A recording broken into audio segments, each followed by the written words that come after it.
Hello guys, నేను మీ రంజిత్ దుర్గాని. రారా బట్టురా, నీ గురించి మాట్లాడుకుంటున్నావు. ఈరోజు అయితే మిరపకాయ మూవీ చూసిన. Sorry Mirai movie starring Teja Sajja అన్న, డైరెక్టెడ్ బై కార్తిక్ ఘట్టమనేని.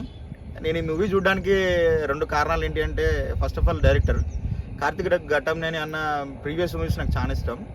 అవి ఫస్ట్ ఆఫ్ ఆల్ ఆయన డైరెక్ట్ చేసిన ఫస్ట్ మూవీ సూర్య వర్సెస్ సూర్య.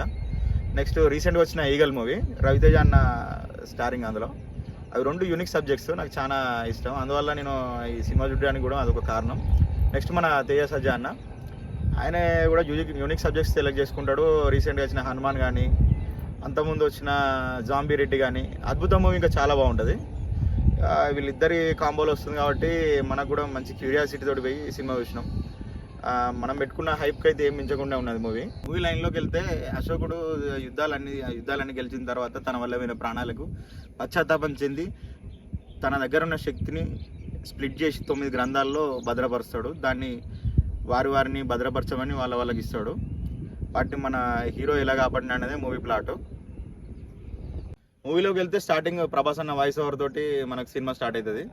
తర్వాత హీరో ఇంట్రొడక్షన్ టాప్ నాచ్ ఉన్నది. తర్వాత బీజేఎం అయితే గుద్దాల కొట్టిండు, ఆయనకు డబుల్ పేమెంట్ ఇల్లి తప్పులేదు. తర్వాత మన మనోజ్ అన్న గురించి స్పెషల్గా చెప్పుకోవాలి. విలనిజం గుద్ద చెప్పినావు.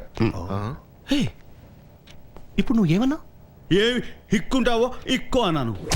అయితే సూపర్ ఉన్నది నీది విలనిజం. నువ్వు హీరోగా పనిచేసి విలన్ చేసుకో అన్న, మస్త్ సెట్ అవుతావు నువ్వు. తర్వాత వచ్చేసి మిరాయి దొరికినప్పుడు ఆ సీన్స్ జటాయుతోటి సీన్స్ ఇంకా టాప్ నాచ్ ఉన్నాయి. విజువల్స్ అయితే VFX గుద్ద చింపబడింది వీళ్ళు. ప్రీ క్లైమాక్స్ బాగున్నది. ఫైనల్గా సినిమా అయితే సూపర్ ఉన్నది. మనం దీనికి టమాటాలు, దొండకాయలు అలాంటివి ఏమి ఇదేంటో అయితే, అరే నీ అబ్బా, అరే నువ్వు పైన నిప్పు, నీ అబ్బా జఫా. సినిమా అయితే ఓవరాల్గా టాప్ నాచ్ ఉన్నది. మీరు తీసుకున్న టికెట్కు వర్త్ సినిమా. మీరు మీ థియేటర్లలో అయితే థియేటర్లోనే చూడండి. విజువల్ వండర్ ఈ cinema. Okay, last and final పంచభూతాల సాక్షిగా నేను నీకు ఒకటి చెప్పాలనుకుంటున్నా.